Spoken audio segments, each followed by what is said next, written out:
ध्यान देना है, इस टॉपिक को समझ लीजिए। कल आप सभी को बताया गया था फैराडे का नियम। फैराडे का दो नियम है, एक है फैराडे का फर्स्ट लॉ और एक है फैराडे का सेकेंड लॉ,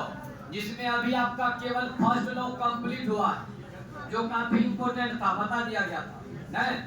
और फर्स्ट लॉ को जब प्रूफ किए थे तो फर्स्ट लॉ का एक फार्मूला आपको निकला था, कैपिटल W बराबर Z इंटू C इंटू नहीं। इसमें W क्या है, Z क्या है, C क्या है, T क्या है, पूरा बता दिया गया था। W हो गया मुक्त पदार्थ की मात्रा, Z कौन चीज है, यहीं पर Z आपको बताया जा रहा है। बाद में की C क्या है, C आपको करंट हो गया, और करंट को पास करने में कुछ ना कुछ टाइम लगता है, तो T आपका कौन चीज हो गया, टाइम हो गया नहीं। जो फैराडे के पहला नियम में फार्मूला था, उस फार्मूला में जेड के बारे में परीक्षा में पूछा जाता, तो वही जेड के थ्योरी हम बता रहे थे कि जेड क्या होता है। तो जेड का पूरा नाम हो गया इलेक्ट्रोकेमिकल इक्विवेलेंट, हिंदी हो गया विद्युत रासायनिक तुल्यांक नहीं। तो इसका परिभाषा है कि यदि किसी इलेक्ट्रोलाइट से, मतलब यहाँ पर आप कोई भी इलेक्ट्रोलाइट को ले सकते हैं, NaCl, KCl, HCl, H2SO4, कोई भी इलेक्ट्रोलाइट को ले सकते हैं, और इलेक्ट्रोलाइट से कितना एम्पियर के, मतलब ई जो है ये करंट का मान हो गया, करंट बराबर 1 एम्पियर, और 1 एम्पियर को पास किया जाता है कितना समय तक, 1 सेकेंड तक। तो 1 एम्पियर की धारा को 1 सेकेंड तक पास करने के बाद जो पदार्थ मुक्त होता है, उस मुक्त पदार्थ की मात्रा को ही क्या कहते हैं। तो इस थ्योरी के आधार पर करंट बराबर कितना, समय बराबर कितना,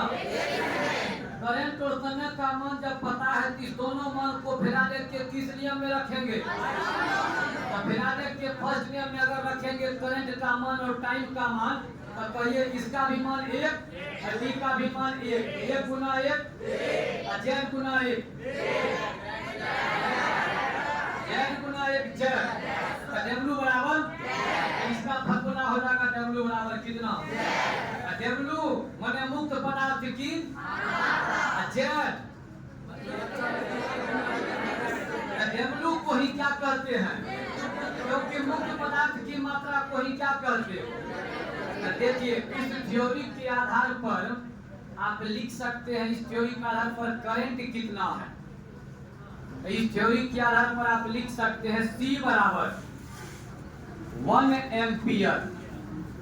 आप बताइए T बराबर 1 सेकेंड, थ्योरी के आधार पर। इसके बाद लिखा जाएगा We know that, हम जानते हैं from Faraday first law of electro, माने फैराडे के प्रथम विद्युत विच्छेदन के नियम से हम, फैराडे के प्रथम नियम से आप कितना जानते हैं, W बराबर Z into C into T, इसलिए W बराबर Z इंटू 1 इंटू 1, W बराबर Z। और ये W कौन चीज है, Z कौन चीज, आप समझ रहे, W कल बता दिए थे मुक्त पदार्थ की, Z कौन चीज, W और Z जब आपस में इक्वल है, यही बात को परिभाषा में लिखाया गया कि मुक्त पदार्थ की मात्रा को क्या कहते हैं, Z। जब इसका पूरा नाम लिया है, इसका भी ना पूरा नाम, W को कह दिए मुक्त पदार्थ की मात्रा, Z को Z कह देंगे, Z को क्या कहेंगे, मुक्त पदार्थ की मात्रा, मुक्त पदार्थ की मात्रा को इलेक्ट्रोकेमिकल इक्विवेलेंट लिखिए इसको।